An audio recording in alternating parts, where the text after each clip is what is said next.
So it looks like there's no one there. So maybe we should wait 10 minutes. Oh.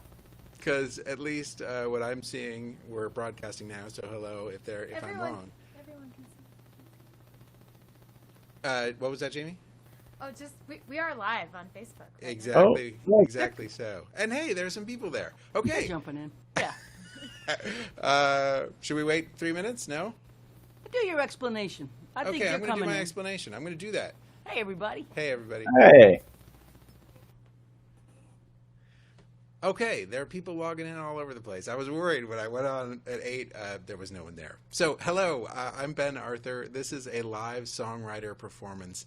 Songwriter is an exploration of inspiration, and in each episode or performance, an author or a storyteller tells a story, and then songwriters perform answer songs in response. Answer songs are songs that are speaking to another work of art. So, for example, Woody Guthrie's "This Land Is Your Land" is an answer song to Irving Berlin's "God Bless America."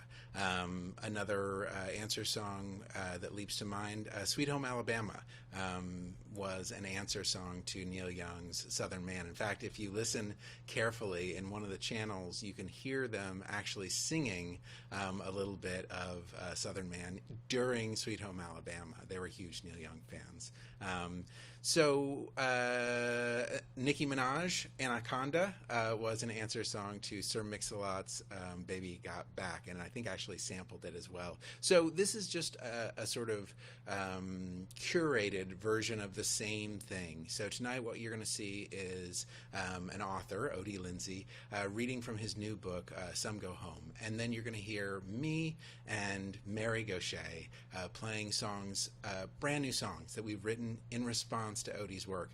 This is, by the way, terrifying for musicians, especially a musician like me, because we usually hide our newest work deep in a set, and we don't tell anyone the first time we play it that it's a new song because it's awful and terrifying, and we're afraid we're going to forget all the chords, which I may do tonight. It's going to be exciting, but it's also really fun. And here's the thing I wanted to mention to you guys: we're going to invite you all to take a little bit of this creative risk with us. So a little later in the show, we're going to invite you all to respond to a prompt, so a question that we're going to ask, and in the chat, you guys can speak to this prompt. It's going to relate to the story Odie will read and the songs that Mary and I will be performing.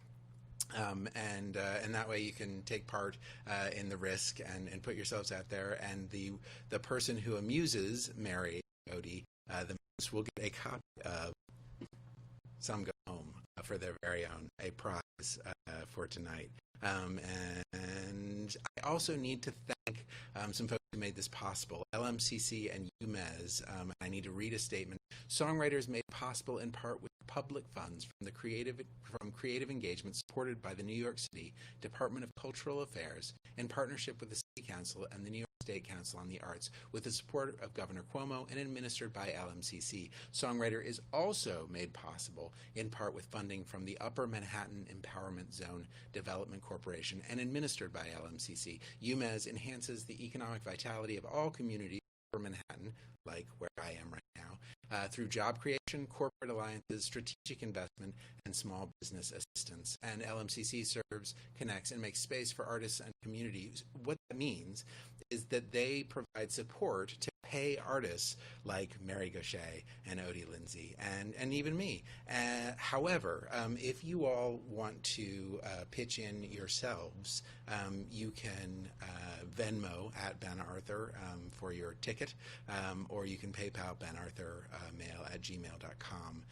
Anything you like, $1, $1,000, as you please. And we appreciate it. It will be split amongst the artists. We also are working with Lynn Janae's Lingene's Kitchen, which is a local restaurant where I've done this show before in the past.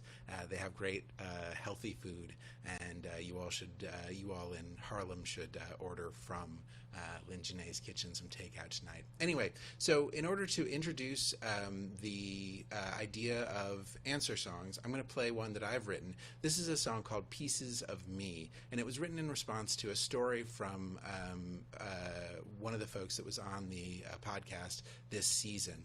It was a story about how this woman, Amy Turn-Sharp, is leaving individual baby teeth at places in her life that had emotional resonance. And so I wrote this song in response, and this is Pieces of Me.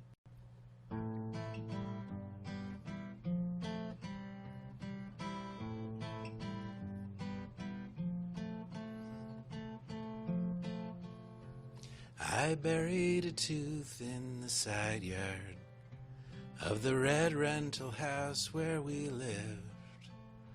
I knew then with uncommon clarity there was nothing that I wouldn't give. There was nothing that I wouldn't give.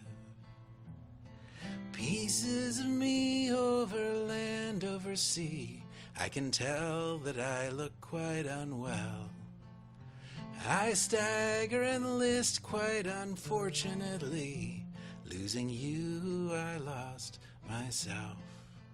Losing you, I lost myself. Half my hair was lost in the city.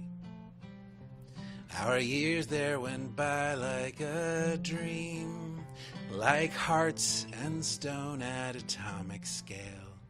Nothing's as solid as it might seem. Nothing's as solid as it might seem. Pieces of me over land, over sea, I can tell that I look quite unwell. I stagger and list quite unfortunately. Losing you, I lost myself. Losing you, I lost myself. If I could have it all back and be instantly whole once more, I'd offer up both of my arms to you. What else are they possibly for? What on earth are they possibly for? Pieces of me over land, over sea, I can tell that I look quite unwell. I stagger and list quite unfortunately. Losing you, I lost myself. Losing you, I lost myself.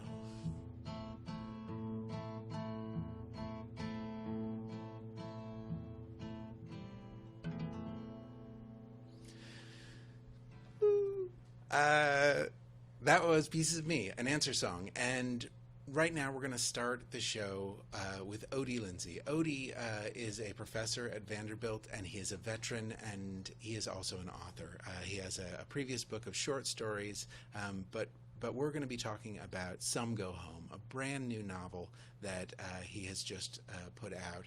And I want to welcome to the stage, everyone clap virtually for Odie Lindsay.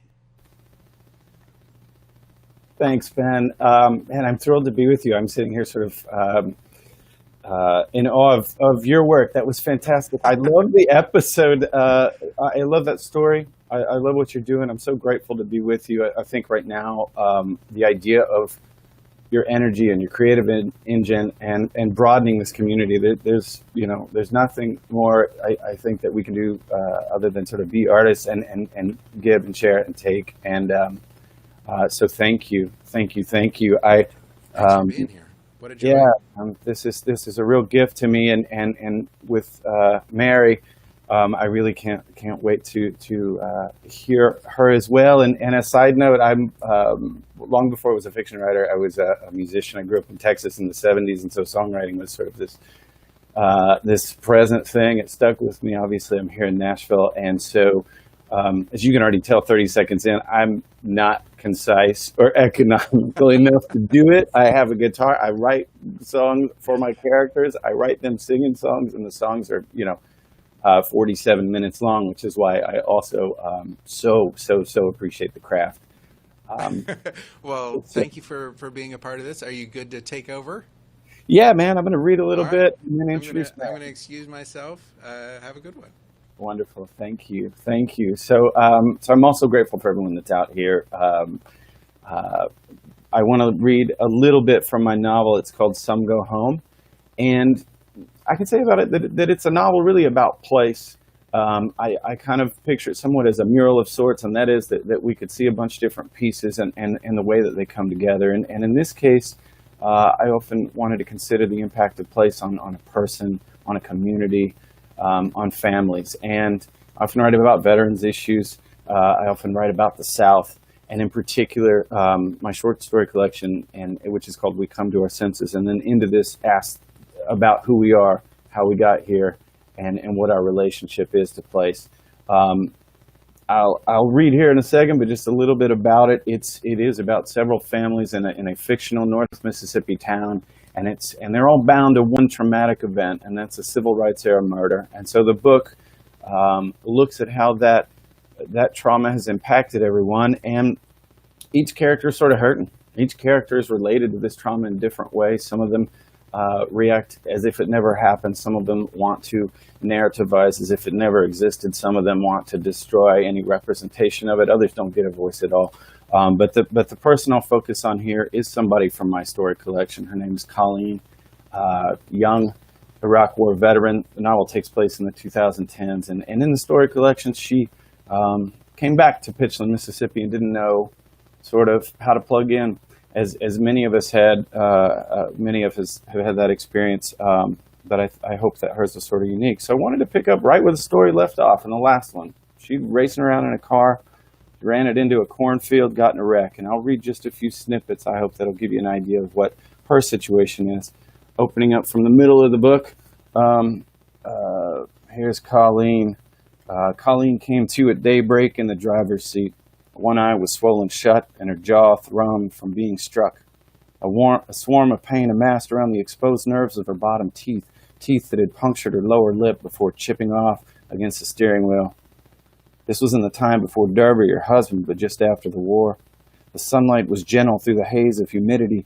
She looked out at the vast field of green corn she'd swerved into the night before, and the massive sprinkler truss she'd hit head-on. The hood of her car wrinkled against the pivot irrigator tower. She held her breath, twisted the keys in the ignition, trembled with relief when the motor somehow cranked. The tires rubbed the battered wheel wells as she drove in reverse, doubling back in her ruts until she reached the county road. She passed Bull Buggy and row crop, farmhouse and hamlet, past clutters of country folk on warped wooden porches, their hair wild, their quick creek carports attached to long, rooted double wides. She passed buttoned-up single-family homes on modest acreage, houses that were clones somewhat of the ones she'd grown up in. She followed that yellow line between highways 7 and 15 towards Pitchland proper, and at a stop sign just in town, the car's engine light lit up, the vehicle shuddered, and its power seeped away. She managed to turn into a 3-store strip mall before the engine starved out and the steering wheel locked. Colleen listened to the change in the asphalt grade as the Cavalier rolled dead in a beauty part of the parking lot. She lumbered out of the car in a miniskirt and desert combat boots. Her white blouse and pink tank top were marbled by blood. She had to steady herself against the vehicle before wobbling into the salon and posting up against the reception desk. The air was frigid from industrial AC and fouled by the tang of hair dye. The room was loud with the yik-yak of middle and old age ladies and the young and middle-aged women who primped them. Colleen stared around the room, the white of her open eye flared by a ruptured blood vessel. What in the world? A woman in foil strips hollered, Lord have mercy, another one gasped. Who is that? The braid of mostly elder voices rose into high-toned, full cackle, their comments spanning fear and fascination, but of course nobody did anything, save lower their glamour mags and shake their heads in disbelief. Land's sake, she's bleeding. She sure is. Well, how do you think she... Jesus, y'all. The young beautician finally barked, somebody get up and give her a chair. And this woman didn't wait for a volunteer, but instead cocked the hood back on a commercial hairdryer and yanked a client out from underneath. She then helped the broken stranger into the seat. "You're okay, gal," she said. "You're okay. And I'm Dina." Colleen had redeployed a few months earlier from formation at Fort Bragg to a picnic at her parents' house, the porch banister and clothesline tee draped in red, white, and blue bunting. A proliferation of plastic decor was brought in from Walmart, as were the red-checked tablecloths, blue plasticware, and plates. A poster board sign boosted a hand-scrawled, "Welcome home." It was glorious, Colleen thought. It really was. Her mother, Jeanette, wouldn't let her lift a finger to prepare for the picnic, ordering Colleen to stay inside, where she sat impatiently watching extra TMZ.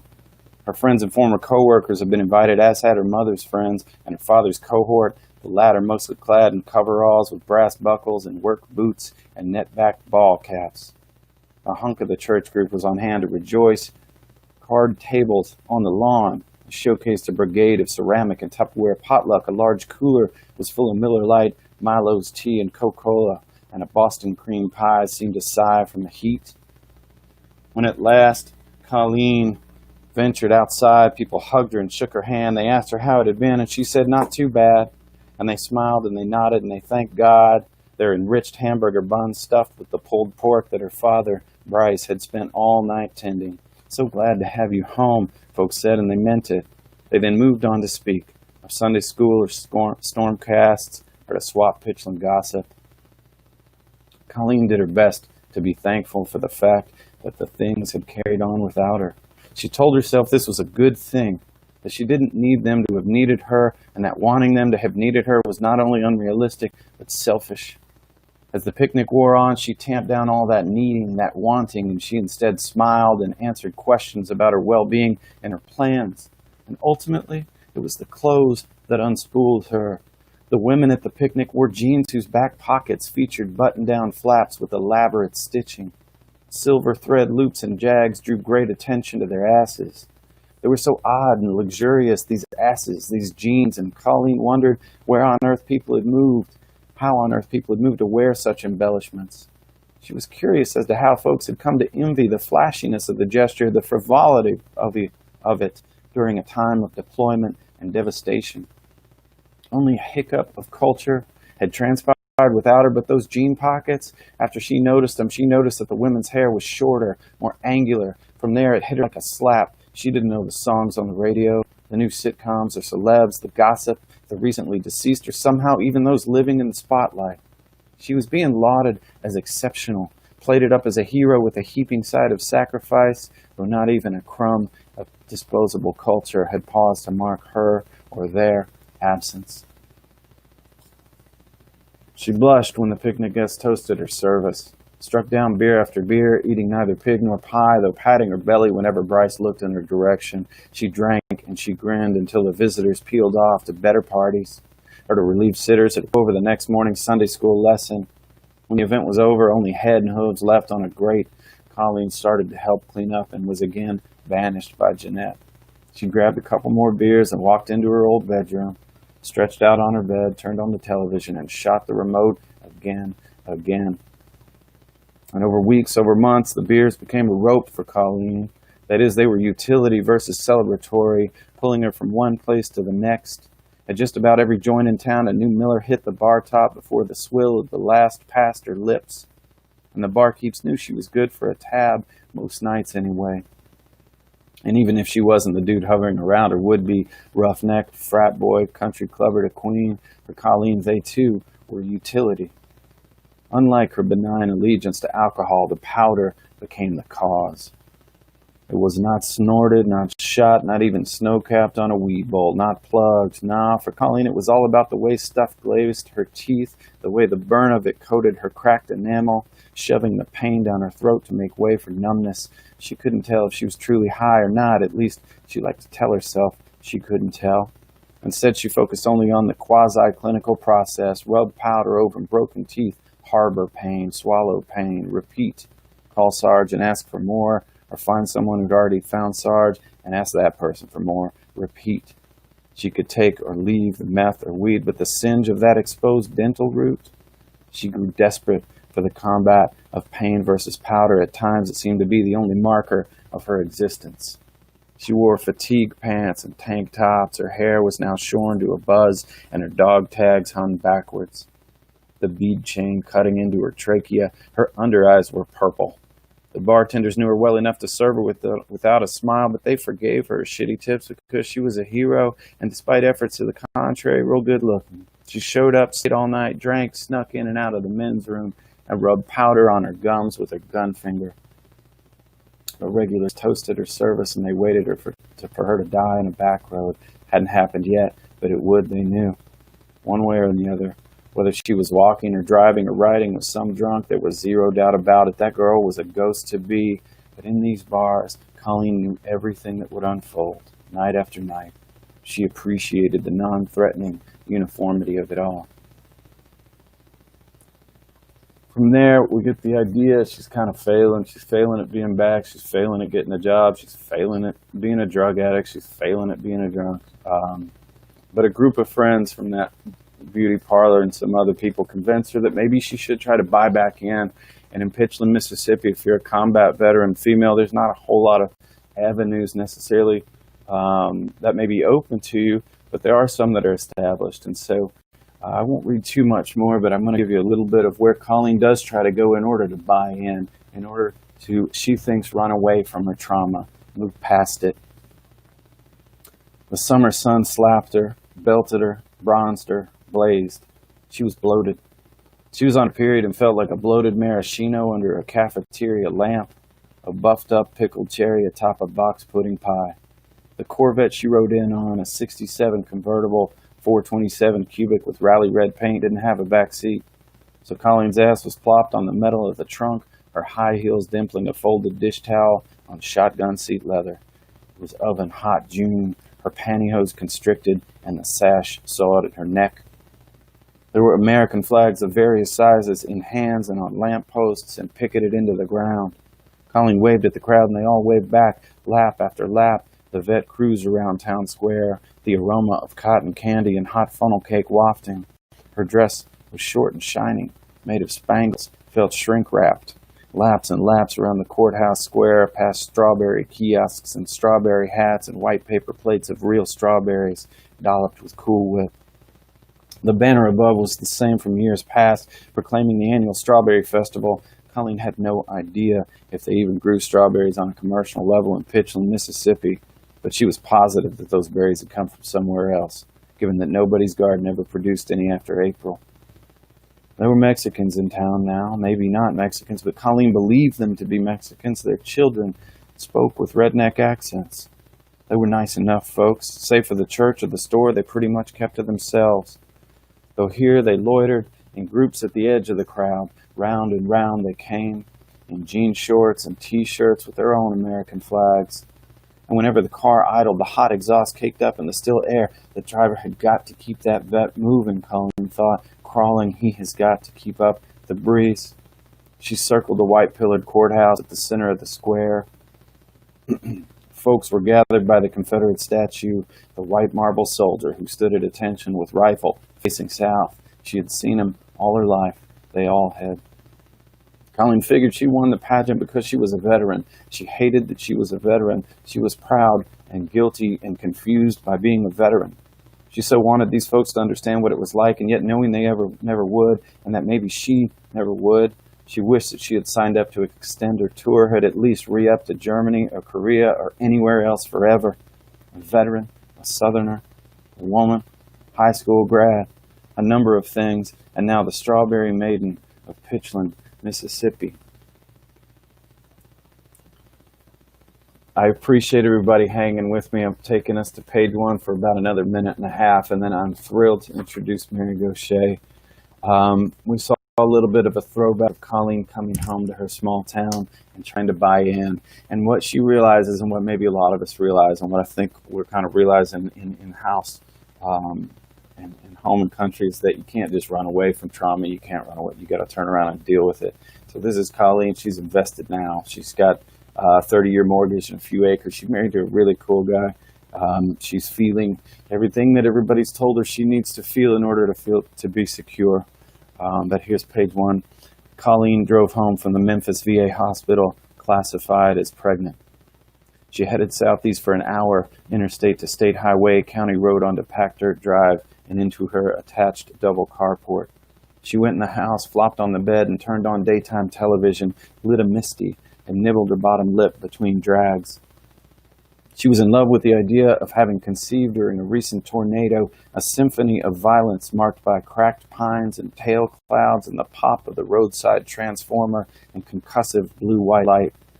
Yet Colleen knew she'd been pregnant weeks before the storm, a near miss, as it were, akin to the funnel cloud itself. She wanted to feel cherished and hip when showing off a debut baby bump, but her condition was seen to a takeaway of deployment, the inability to protect anyone, let alone a baby. For a breath, she was yanked under by a riptide of past trauma, but then rolled her eyes and crushed her cigarette out. "You got this," she muttered, "whatever it is." She scanned the basic cable lineup for an hour or more, then snapped to and stepped outside because for weeks she had promised Derby that she'd knock some fallen pine branches off the roof, and her lack of follow-through had pricked up an argument that morning. Colleen had volunteered for the task in the first place, and thus, so gestation be damned if she didn't finish it today. Derby swore he'd finish it for her when he got home from work. She would not allow that to happen. She grabbed the aluminum ladder from the carport utility shed, then extended it up the roof line of the small house. The hollow clap of the rung locks clicked like the prize pins on the Wheel of Fortune. Climbing up and onto the low-sloped overhang, she sat down and brushed the tile grit from her palms. "Surprise?" the VA doctor had asked her, and he glanced at her wedding ring. "He'll be thrilled." Colleen looked out over the North Mississippi horizon, a rolling green canopy of forest into field, broken now and again by bulbous water towers. Marking tidbit towns she'd known all her life, the vessels were now topped by rings of spiky cell phone antennas, reminding Colleen of the crown of thorns. She shut her eyes and listened to the tamp thump of hip-hop in the distance and knew that just across the county road, a group of boys communed around an old car with a new stereo and a ragweed yard, drinking beer, smoking. Black or white boys, maybe both, cutting up and ditching school, doing the same thing their fathers had done beneath the same scab of sun, a different soundtrack on the radio. So went the narrative in rural North Mississippi, for him, for her, for everyone, forever. And thus opens the novel, and again starts this rolling to bring folks together. I really appreciate everyone listening. I really appreciate everyone tuning in to support the podcast. If you haven't listened, you got to sign up. Thank you to Ben. I'm also thrilled to introduce Mary Gaucher, who's someone I met 4 years ago when I was reading from that short story collection, and I'd known her work, and I was intimidated, and I am intimidated. What you can look up info about Mary. She's a Grammy nominee. She's had music top 10 New York Times annual list, LA Times annual list, Rolling Stone, Billboard, Americana Music Association, you name it, and you should look that up. And if you haven't, please do so and look up her music. I can't cover all of it here because it's too much, and she's had too prolific of a career. But a couple things I want to note are when I met her, one of the interesting things she said back to me, which was something that I've been trying to focus on. Mary said it much better because you can already tell I yap too much. As she said, when she's writing or when we write, we tend to write above the truth. Or we tend to stand on the sidelines and try to document truth, but instead we need to just go straight into it. And in fact, when you hit the wall of truth, you got to push even harder. That stood out to me, as did her work with veterans. She's worked with a group songwriting with soldiers, and I think is a great champion of opening up the veteran story as well, bringing in bodies that we might not traditionally associate with a veteran, asking us to consider families of folks, asking us to consider trauma and its complications, and also its agency and resiliency that comes despite that. So I'm grateful for her. I'm grateful for her craft. And I'm grateful for her guts and for that truth. With that, I'm going to shut up and just say thanks, Mary. Love to you. Thank Thank you, Odie. Thank you so much. And gosh, I love your book so much. Everybody on the stream, you got to get this book. Some Go Home. It is such a good book, and the stories twist and turn and wind and spin and all come together in this sort of incredible miracle at the end. I don't know how you pulled it off. It's an incredible collection of stories, really, that that end in such an incredible way. And your language is poetry, and it was just a absolute pleasure reading it, and hard to narrow down something to write about because there were so many things for a songwriter to write about in this book. Well, I'm just grateful to you. These words are, I'm fragile. Don't make me start weeping on camera here. Yeah, I'm just gonna say thank you, man. It means a ton. It means a ton, and I know. Yeah. Well, we met Colleen in the collection of short stories, and I know when you and I had coffee, we were talking about you were working on the novel, and you said you were going to expand Colleen's story, and I was like, yes, I want to know what happens with her. Yeah. And I still want to know what you. It's a cliffhanger. Well, I still want to know what happens with her. So. So do I. Well, yeah, it's. Well, listen, I'm grateful. It was hard to give her up. It was hard to give her up, and I just had to keep writing, and I had to keep pursuing it. So thank you again. And again, I've already promised I would shut up, so I'm going to get out of here and just do some listening and be grateful. Thank you, sweetheart.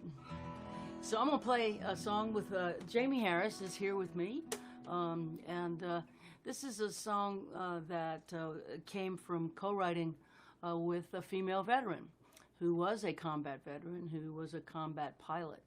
And she explained to me some of how it is that that the training that she mastered to make her a good soldier was effectively doing her in as a civilian. The ability to shut off emotion, to suck it up, to shut down, to not feel. That's not something that's altogether useful in a relationship, in a marriage. As a civilian, that's not going to score you points anywhere. And it's very, very hard to shut it off. And so this is called Soldiering On. I wrote it with a combat pilot named Jennifer Marino. And she had the distinction of flying as the co-pilot of the first ever all-female crew to fly a U.S. president. Her and the other women flew Barack Obama on Chopper 1, and they made history. And this song goes like this.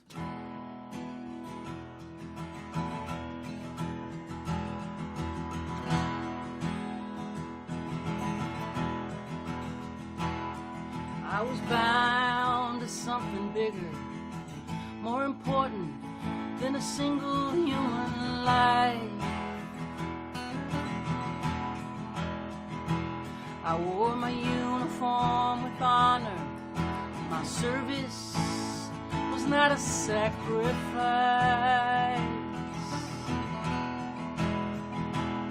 But what saves you in the battle can kill you at home. A soldier, soldier on. You don't fight for yourself, you fight for the ones by your side. And they do the same for you. To live, you must be willing to die. And what saves you in a battle can kill you at home.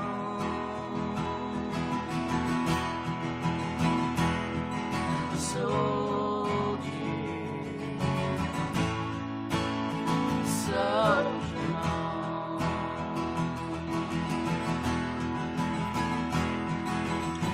suck it up, shut it down. It don't matter how you feel.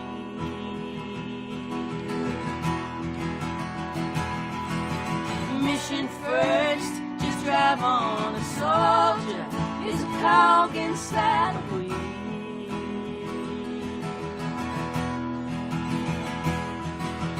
Up or down, all for one. The closest family I have known.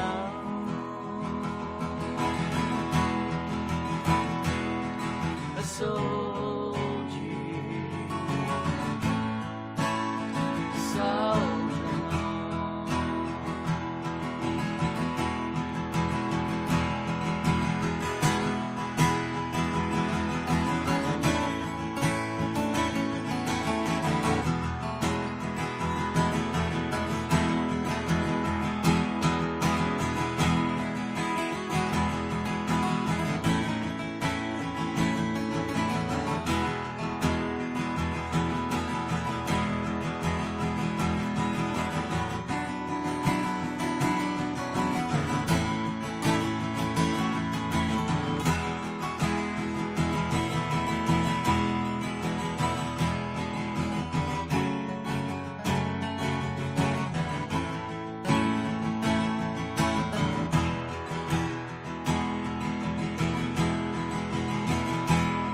I was bound to something bigger, more important than a single human life. I wore the uniform with honor. My service was not a sacrifice.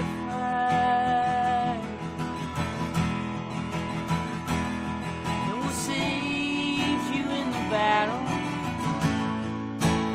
Kill you at home.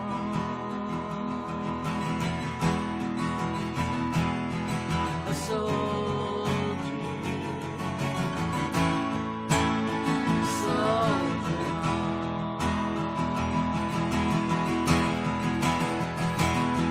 A soldier, soldier.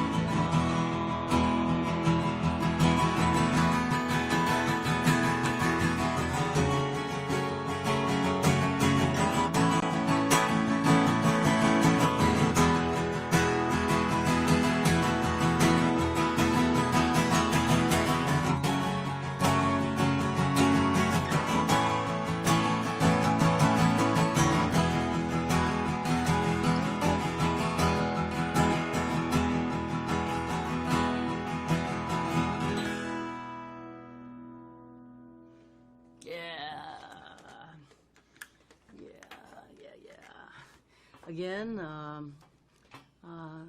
Odie's book is called Some Go Home, and there's a lot of characters in the book, but the one that I chose to write about was probably not coincidentally the one that he chose to read tonight without coordinating it with me. I chose to write from behind Colleen's eyes, inspired by the book. And I don't want to give the book away. I think all of you should buy the book. And I don't want to give it away. But we don't know how it ends. And that's great. I love the way that he masterfully did that. There's no... it ends in a question, really. And so I tried to answer the question, sort of. And so I took the title, Some Go Home, which Odie took from a Jerry Jeff Walker song that is not one of the famous, well-known Jerry Jeff songs, but it is a Jerry Jeff song. And I twisted it around and I made it call this song a play on the title. And my song, inspired by the wonderful Odie Lindsay's book, this song is called Then Go Home. And it goes like this. It's co-written. I brought in a co-writer to the process. His name is Ben Glover. He's from Belfast, Northern Ireland.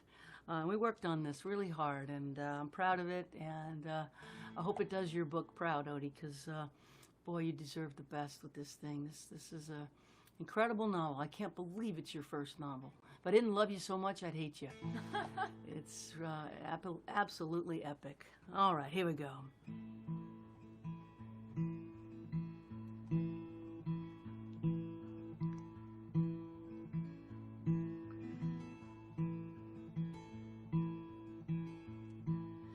Highway 90 westbound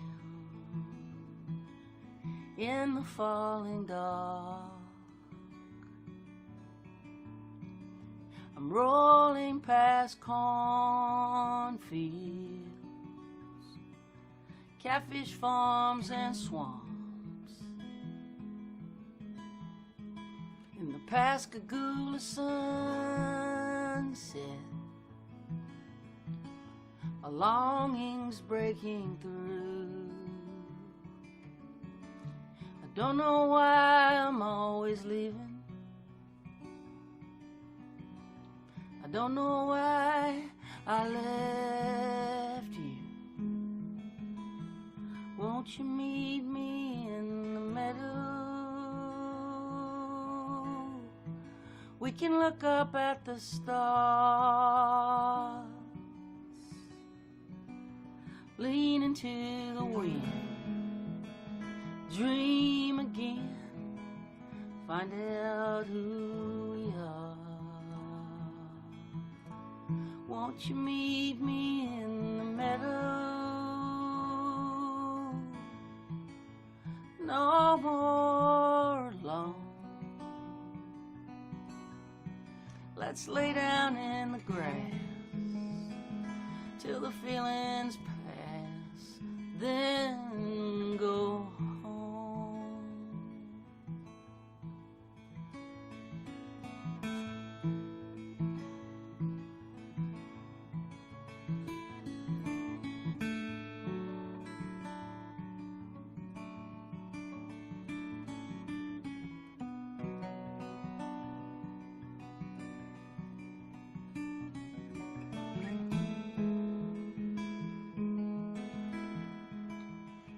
So much to tell you. I am ready to come clean. I'm so tired of running from things I cannot leave. You and me in Mississippi,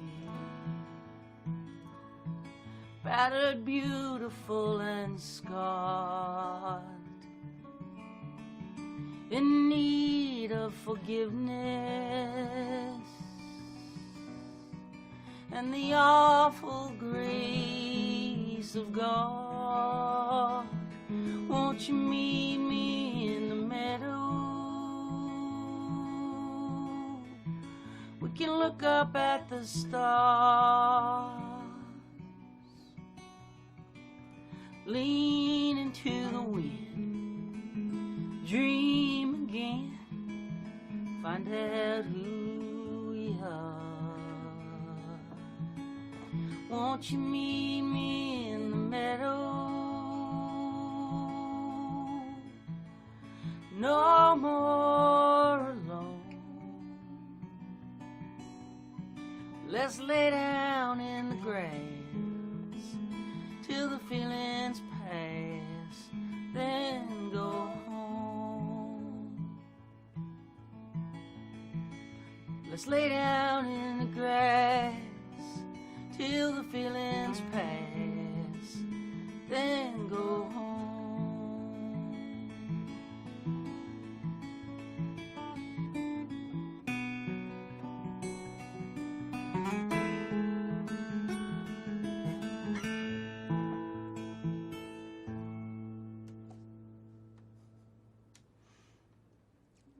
All right. Thank you.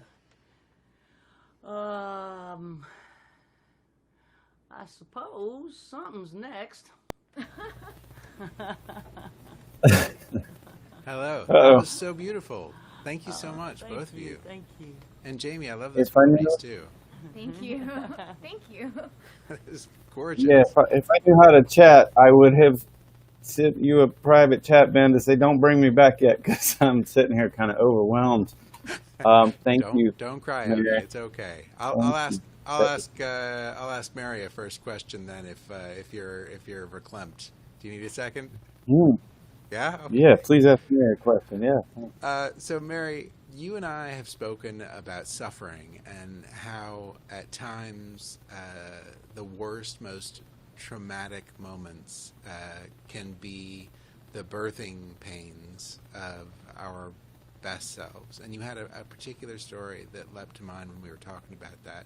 Do you want to tell the audience about some of your thoughts on that? Yeah, I'm happy to speak to that. For me, I'm in recovery from drug and alcohol addiction, and I hit a horrible bottom in 1990. I got arrested. I spent the night in jail, drunk driving, and from the struggle of all that came recovery. And from recovery, I'm still sober. Celebrated 30 years this summer. From recovery came songwriting. And from songwriting came all the things that are wonderful in my life, including Jamie and Odie and meeting you, Ben. I do think that there is redemption. And, there's a line in this song that people ask me about, the awful grace of God. What do I mean by that?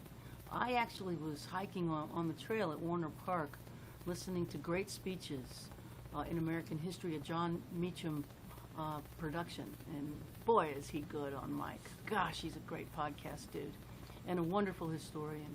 And Robert Kennedy gave a speech on the day that Dr. King was assassinated and referenced the awful grace of God.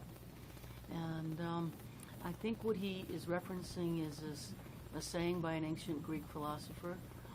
And the idea behind it is that grace comes when we're in the most pain. And grace comes when we're so humbled and so taken by the surprise of suffering that we are open to it. And so the grace itself isn't awful, but the preparation of the human spirit for it is no picnic. And I can imagine Odie has plenty to say about that. So, speaking of surprises and twists of unexpected fate, your sort of genesis story, Odie, was an anonymous gift when you were serving overseas. Could you tell us about that? Yeah, that's I think one of the early seeds that was that came to me, and the gifts that came to me about writing, came in an anonymous soldier care package. And if you're not familiar, that's just exactly what it is. You get a box, and it comes and it's marked to anonymous soldier. And I remember being in the middle of nowhere, a lot of dust, and these things would come, and people would go nuts and sort of open them up. And often it was foodstuffs. It was all really sweet, but you'd sort of scour what you could.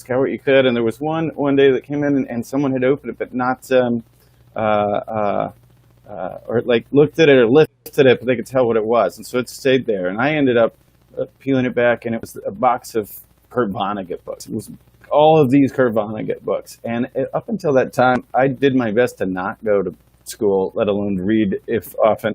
But there I was in the desert. And a box of Vonnegut books came to me, and I picked one up, and right off the bat, there was humor, there was tragedy, there was social critique, there was, things that could be said that weren't foisted upon me, let's say, in school in a way that said, you need to know or care about this person. It was me coming to this idea that language could do that. It could be so dynamic, irreverent, and yet touch some of the deepest sort of tragedies there. And the books that I ended up, I poured through them. I went through every single one of them, brought them home in my duffel bag, all the things to come back with. But yeah, it was a gift that basically, and it stayed with me. I still at that time had a wonderful head of hair and a Gibson Les Paul. And so I still thought I was going to be a, musician. but it stayed with me, and it really primed that pump. And it was one of the things that I pivoted and said, okay, wait a second. I want to invest in this idea about language and what it can do and what it can be, and how we can tell a good story and also be a little bit, throw a few punches as well, maybe. And here you are, a published author, not Yeah. that long after. So, speaking of moments in our lives that shift us, we're going to invite the audience to play a little interactive game with us, as I mentioned before. And the prompt that Mary and Odie and I came up with was asking you, the audience, to tell us about a surprising moment, a moment perhaps of awful grace, terrible suffering perhaps, or maybe a surprise, a branch in your life that brought you to a new place. And you can just respond to us in the chat here, and Mary and Odie are going to read the answers, and they're going to pick one to share with everybody, and I'm going to send that person copy. Some go home, so really hard to get books these days. So it's a rich prize. It's like $10,000, but instead a book. Anyway, so talk to us about these moments. There isn't a right answer. It's just a story that you want to tell and share with Mary and Odie and the other folks. And while you guys do that, I'm going to play my answer song that I wrote brand new. So Mary and Odie, I'm going to let you all talk to the folks on your phones and listen to their stories. Hopefully we'll hear some extraordinary stories. And I'm going to, having distracted you with this game, I'm going to play my brand new song. So I'll bring you back in a couple minutes, okay? Thank you. Okay, so my song is called After the War, and this is the first time I've ever played it for anyone other than my family.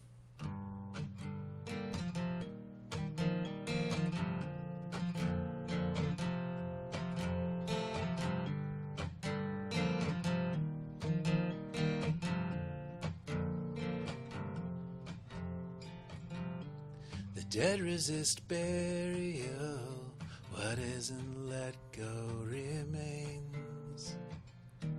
A trick birthday candle, rekindling spent flames. The lies that you ask me to swallow leave me lost adrift and hollow. If I didn't leave you before,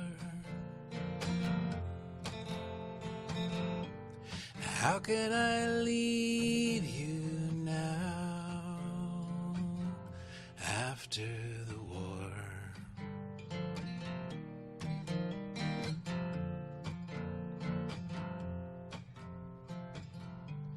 A body can hold back the blast of a hand grenade,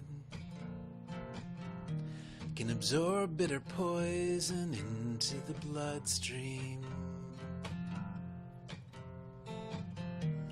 It's easier talking of ghosts than facing up to what we just can't let go.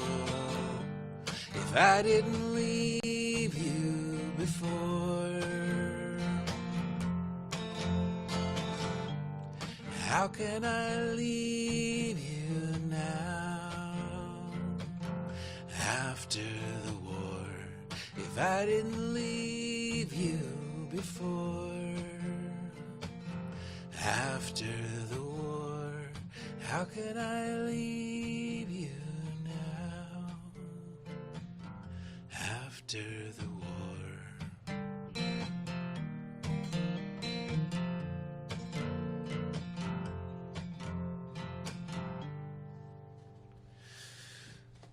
That was After the War, and now I'm going to bring back Odie and Mary, who will hopefully like my song. Beautiful song, Ben. Oh, thank you. Was I fishing? I'm sorry. I'm Thank you so much. challenging or writing notes of lyrics and titles and everything. And it's tremendous. Thank you, and I appreciate it. Thanks for being here. This has been such a joy. So, I don't know. Did we get any stories from anyone? We have people leaving in fear, so let's not.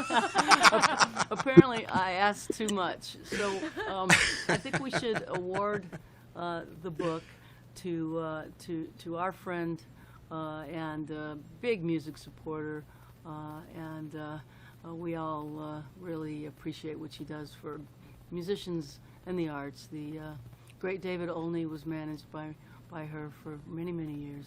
Mary Sack is on the stream. I was wondering whether you weren't talking about Mary. That would be a joy. Mary, write me on the Facebooks. I think we're friends already, and I will send you a copy of Some Go Home. That would be a joy to do that.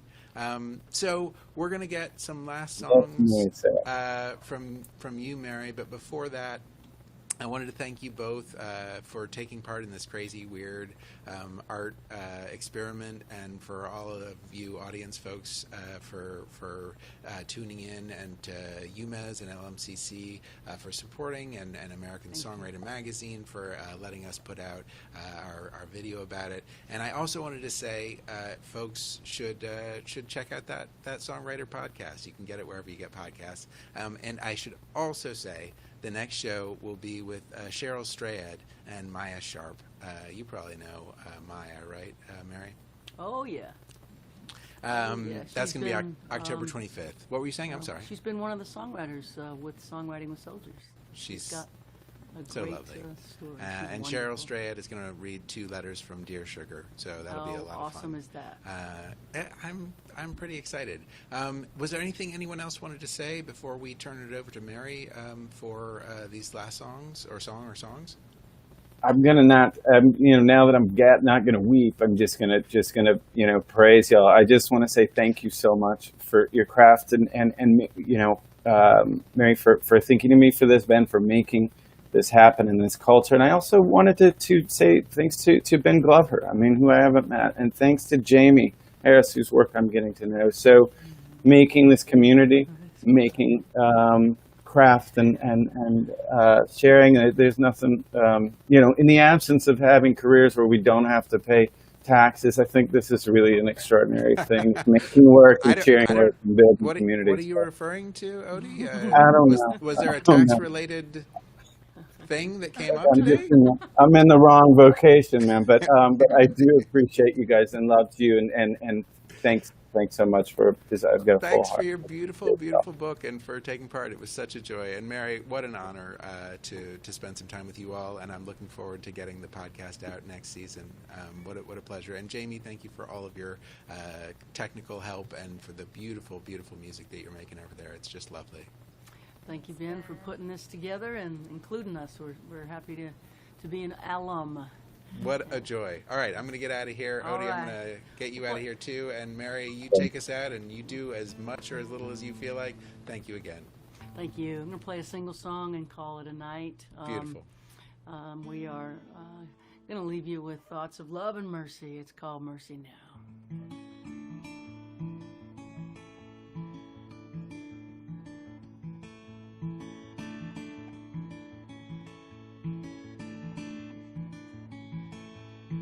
My father sure could use a little mercy now.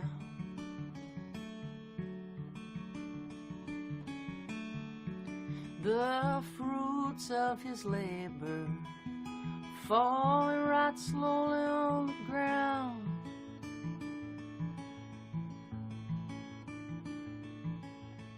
His work is almost over. Won't be long, he won't be around.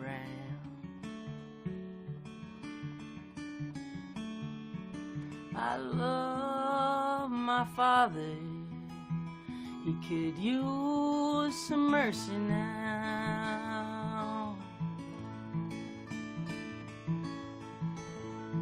And my brother, He could use a little mercy now.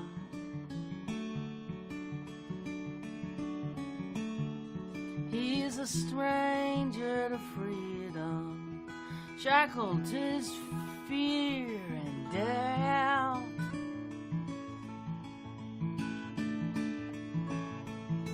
The pain that he lives in, it's almost more than living will allow.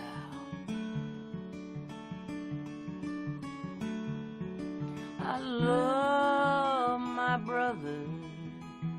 He could use some mercy now.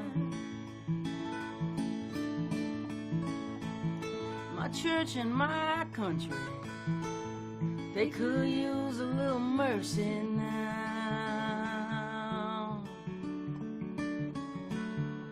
As they sink into a poison pit, it's gonna take forever to climb out. They carry the weight of the faithful who follow them down.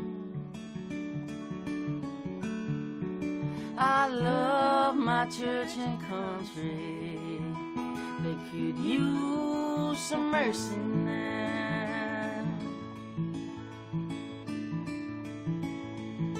Every living thing could use a little mercy now. Only the hand of grace can end the race towards another mushroom cloud. There's people in power who'll do anything to keep their crown. I love life, life itself could use some mercy now.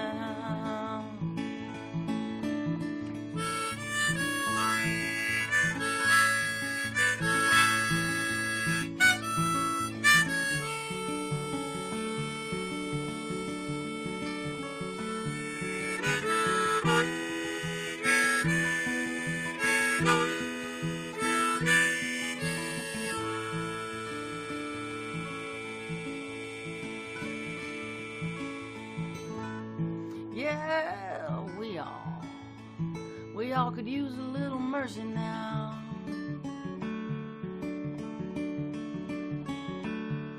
Oh, I know we don't deserve it, but we need it anyhow. We hang in the balance, we dangle between hell and hallowed ground. And every single one of us could use some mercy now. Yes, every single one of us could use some mercy now.